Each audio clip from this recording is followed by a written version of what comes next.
Assalamualaikum warahmatullahi wabarakatuh. Perkenalkan, nama saya Marwa dengan NPM 2140402052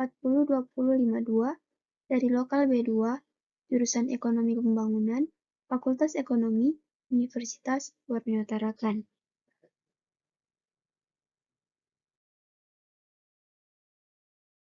Baiklah, jadi di sini saya akan menjelaskan sedikit materi mengenai eksternalitas. Jadi, eksternalitas adalah biaya atau manfaat yang timbul karena beberapa aktivitas atau transaksi yang ditimpakan atau dikenakan pada pihak lain di luar aktivitas atau transaksi itu. Kadang disebut dengan tumpahan atau efek lingkungan. Jadi, eksternalitas timbul karena tindakan konsumsi atau produksi dari satu pihak yang mempunyai pengaruh terhadap pihak lain, dan tidak ada kompensasi yang diterima oleh pihak yang terkena dampak tersebut. Nah, adapun syarat terjadinya eksternalitas ada dua, yaitu yang pertama, adanya pengaruh dari satu tindakan. Dan yang kedua, tidak adanya kompensasi yang dibayarkan atau diterima.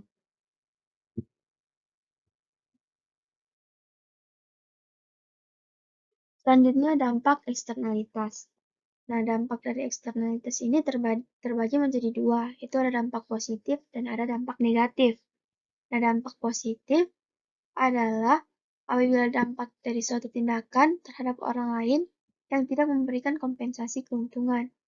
Dan sedangkan dampak negatif adalah apabila dampaknya bagi orang lain yang tidak menerima kompensasi sifatnya merugikan.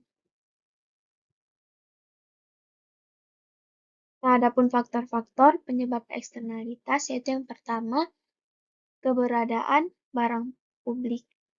Barang publik atau public goods yang sering disebut barang sosial atau barang kolektif adalah barang yang bebas dikonsumsi. Pemanfaatan barang atau jasa tersebut oleh seseorang sama sekali tidak mengurangi kesempatan bagi orang lain untuk turut menikmatinya. Barang yang tidak ada tandingan dalam konsumsi dan atau manfaat tidak bisa dipisahkan. Lalu yang kedua ada sumber daya milik bersama. Nah, biasanya faktor eksternalitas timbul saat sumber daya dapat digunakan tanpa biaya. Nah, sumber daya milik umum ini merupakan sesuatu yang diperoleh setiap orang secara gratis. Akibatnya, sumber daya akan dimanfaatkan secara berlebihan.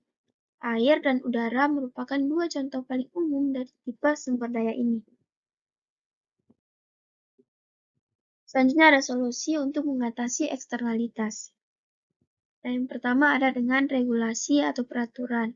Nah, regulasi digunakan untuk mengatasi eksternalitas yang akan tambah parah menurut perhitungan akan parah, maka pemerintah mengeluarkan peraturan dengan cara melarang atau mewajibkan akan suatu pihak kepada pihak-pihak penyebab dan sumber eksternalitas itu. Selanjutnya ada dengan pajak Pigovion.